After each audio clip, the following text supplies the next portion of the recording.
Good evening. It is January of 2021 and the world is still in the depths of the terrible COVID pandemic.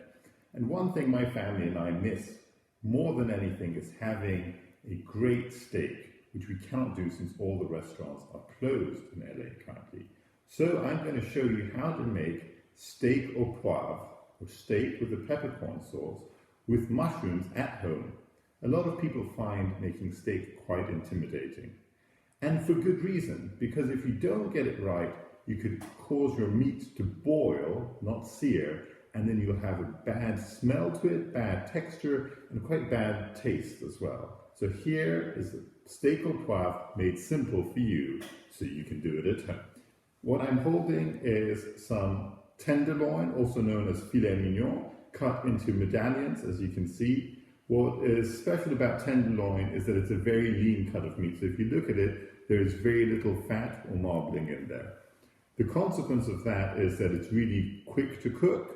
It's also quick to overcook, so we have to be mindful not to overcook it. It is a more expensive cut of meat for sure, but for a special occasion like this, it's well worth it. Now, traditionally, a lot of people will just make tenderloin putting salt and pepper on it, and that's all that you need. But we're going to spice things up a little for you today. Now, my rub is a very simple recipe. It only has a few ingredients to it, and each of them serves a purpose. So salt for flavor. Really, in any meat rub, salt will be your main ingredient. I'm going to use 1 whole tablespoon of salt, and I absolutely insist that it is coarse salt, like kosher salt. Don't use the iodized salt that you can buy in the supermarkets.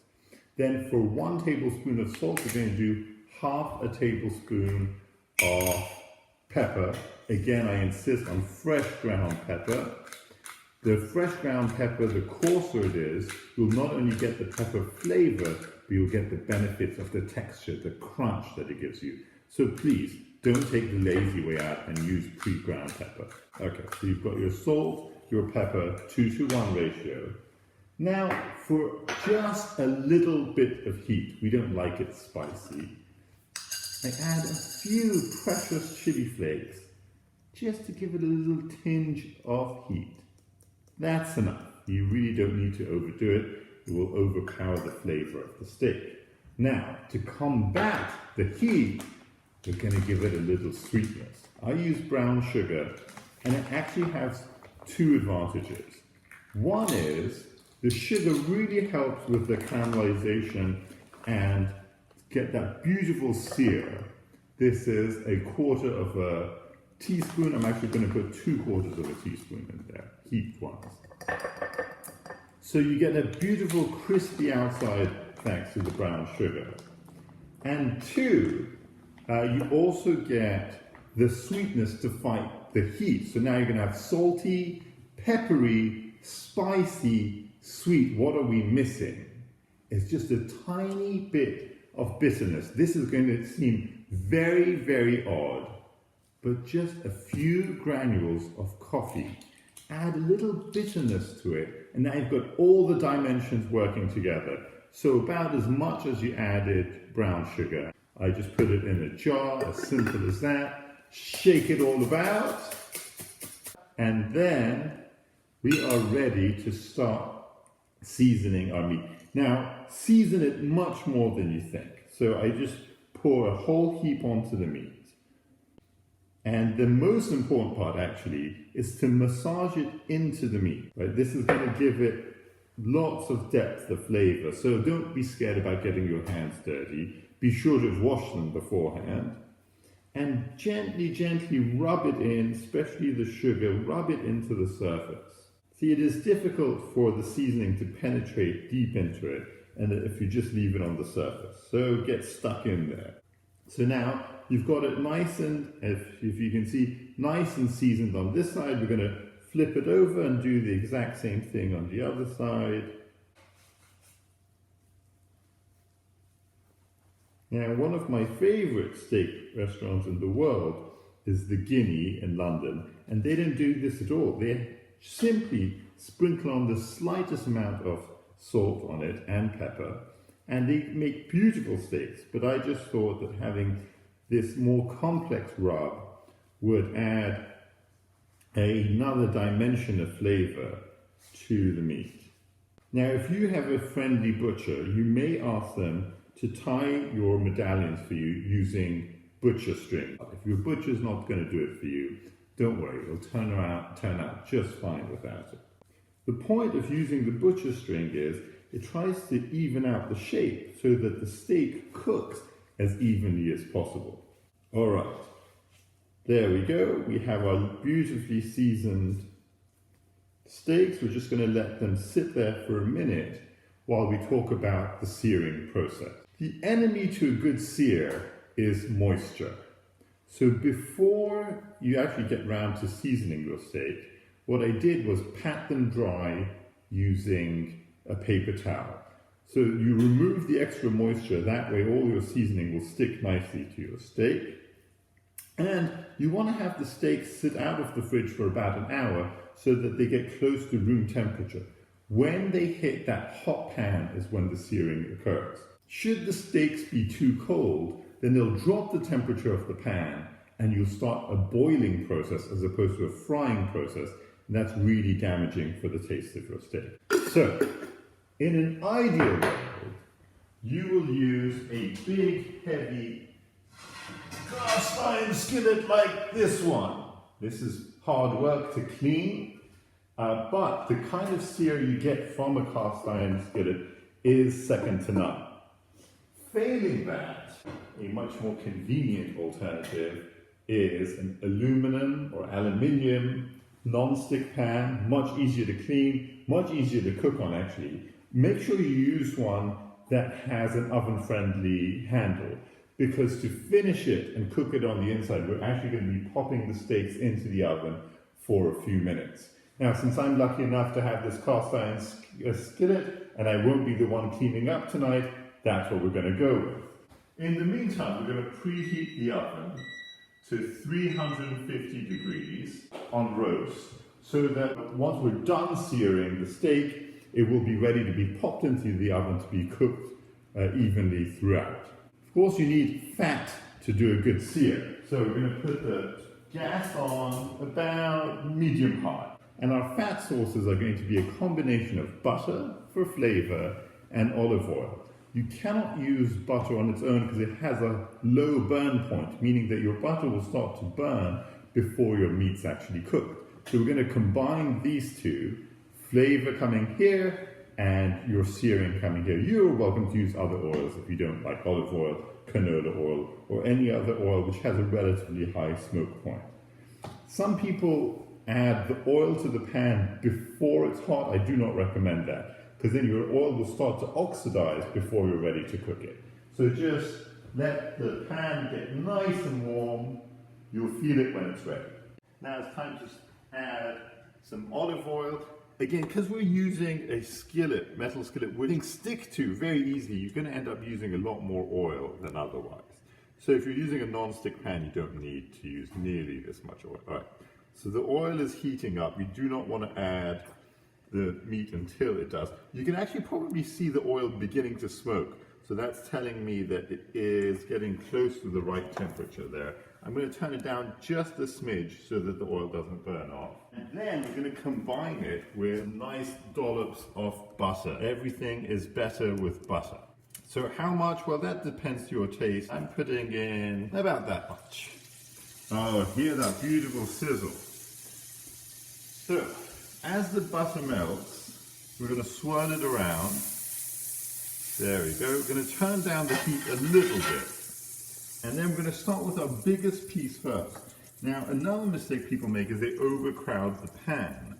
And what that does is when the meat starts to cook, it gives off moisture, and we're back to losing our sear and having meat boil, which you don't want. So, here's your meat. If you have a fatty side down first.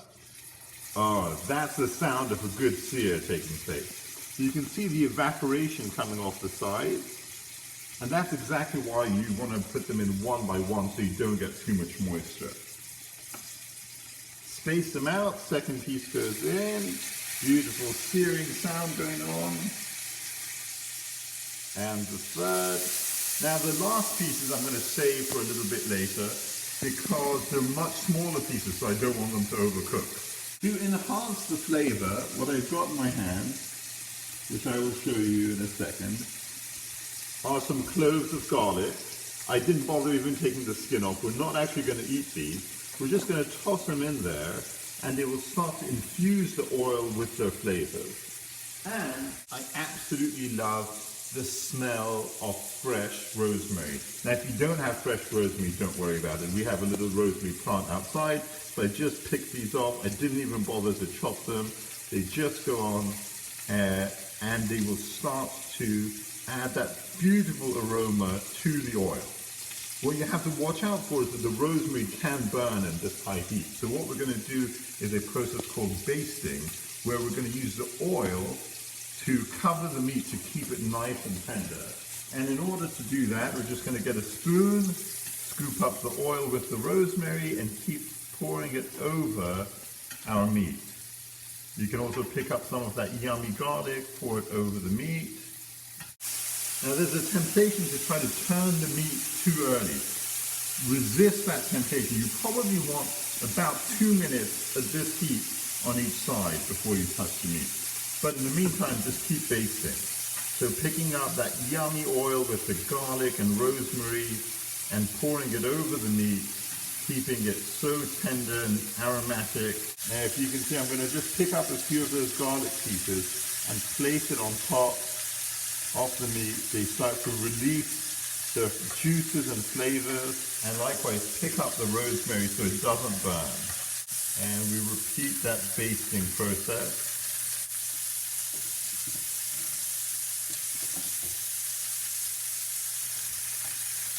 Now time to check our first one.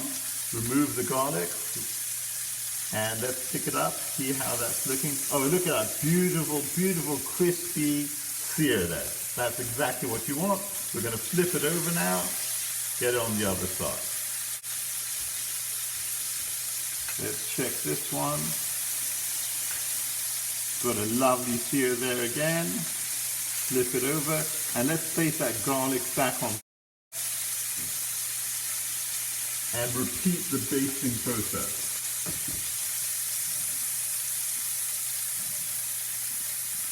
Oh, it's beginning to smell like magic here. So about 2 minutes will give you that sear that you're looking for. Okay, so we are done with our searing process, and you can see that by looking at all sides, you've got a nice brown, crispy sear, beautiful on all sides. Right? And through the basting process, we have kept the meat moist. Now, it's not actually cooked inside. If I were to take the meat thermometer and prod it, you will see that. You absolutely have to have a meat thermometer if you plan on making steak at home. 130 or 135 is kind of medium rare. We're just going to prod it just so you see how the meat's nowhere close to being cooked. It's almost 90 degrees there. So that means it's pretty raw inside. Right? So to finish it, we're going to put it in the oven, 350 Fahrenheit, and it will cook in just about 8-10 minutes or so. But you really have to know your oven, know your skillet, and keep testing with the meat thermometer. So while the meat's cooking, we're going to be talking about what is going to make your delicious, rich, nutty peppercorn sauce. In here, we've got half of a diced shallot. So here's what a shallot looks like.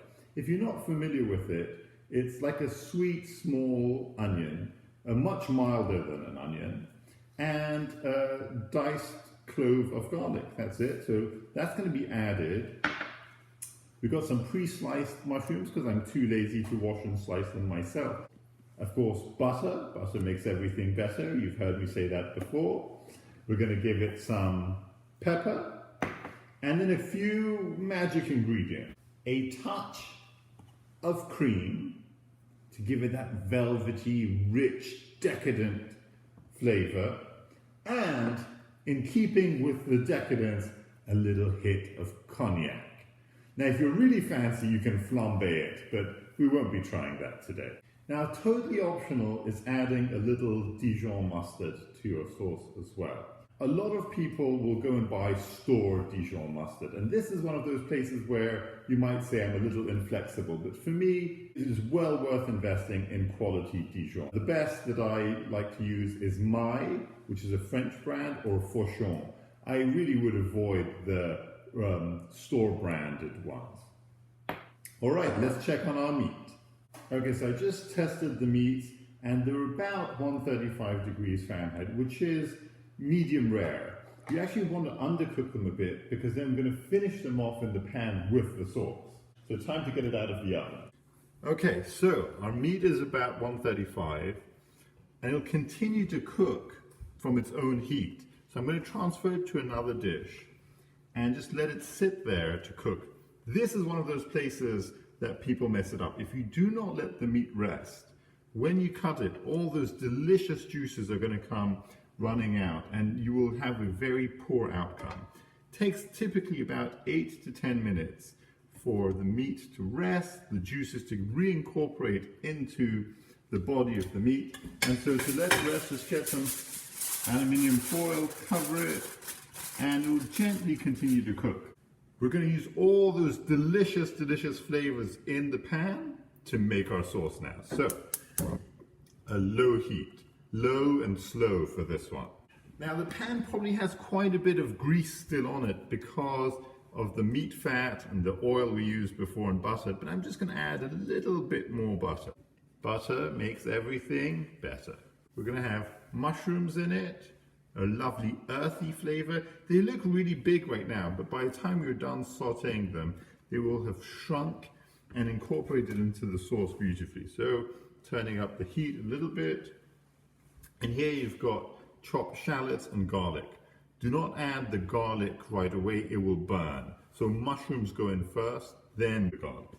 Okay, in go the mushrooms. And remember we talked earlier about how water is the enemy of flavor. As soon as the mushrooms are hitting this pan, you're going to start seeing the vapor coming off. That's just water vapor. But you want that vapor off before you start to really make your sauce. So spread them out as best you can so they don't overlap. And then that way, the water will evaporate quicker. The idea is to saute them, not flash fry them. So not too much heat either. You could probably hear that gentle sizzling going on. So the mushrooms are sauteing. If you can see that, they're beginning to get some color. All those yummy flavors from the meat are being incorporated into the mushroom. Now that you've got some nice color to them, we're going to season them. Pinch of salt.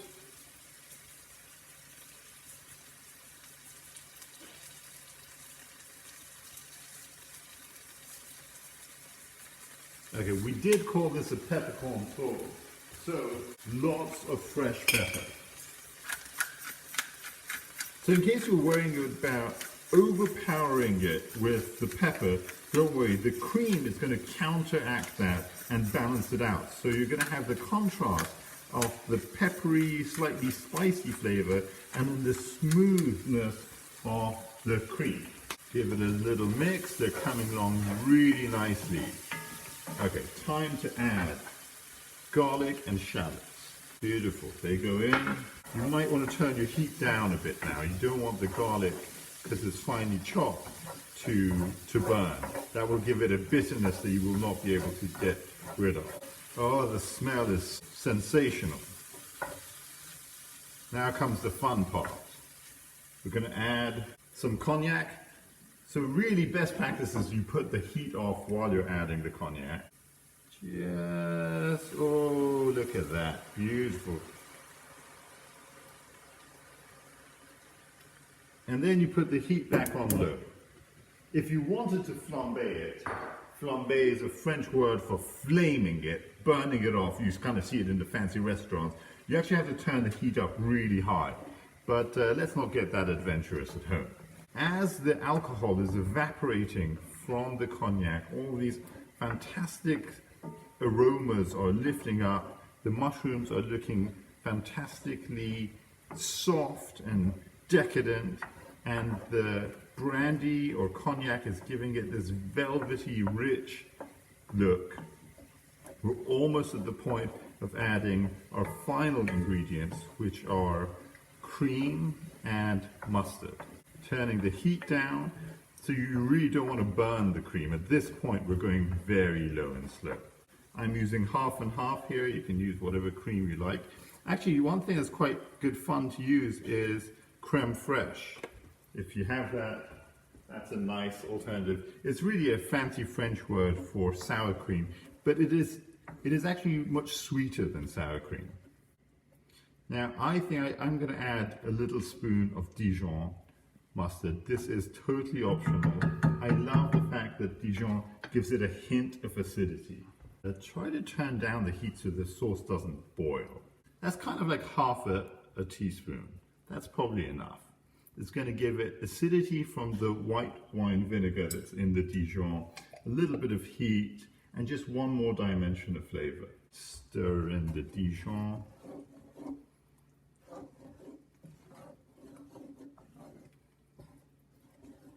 Oh, this is making my mouth water. I wish you could be here to join us. Now it's time to add the steak medallions back into this sauce so the flavors of the sauce start to incorporate into those steaks. Don't worry about overcooking it. It's on very low heat now.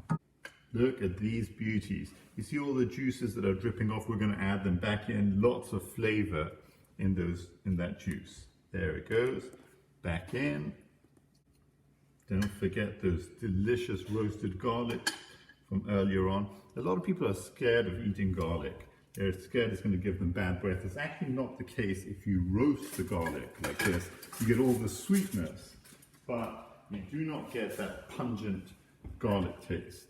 Again, the yummy juices go back in. We don't want to lose that. That is liquid gold there, my friends. Here we are. Meat's in the sauce. We're going to stir it around, coat the meat in this lovely, lovely sauce. Look at that, just looks dynamite. And let's pour some of these mushrooms and the sauce over the meat. It is almost ready to be served. There you have it, folks. Delicious steak medallions with peppercorn and mushroom sauce, seared on the outside and tender and juicy on the inside.